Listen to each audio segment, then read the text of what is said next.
Hello, in this video I want to show you how to replace a pen nib in WACOM One.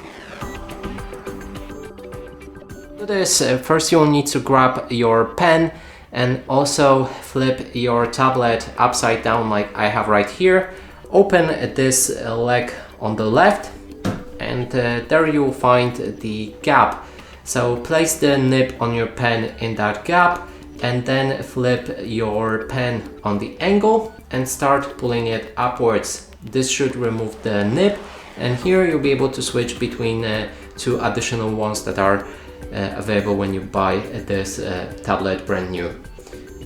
So I prefer to actually grab one in my hands and then stick it in like this. And that's it for this video. Hope you like it. Please consider subscribing to our channel, leave a like and a comment below.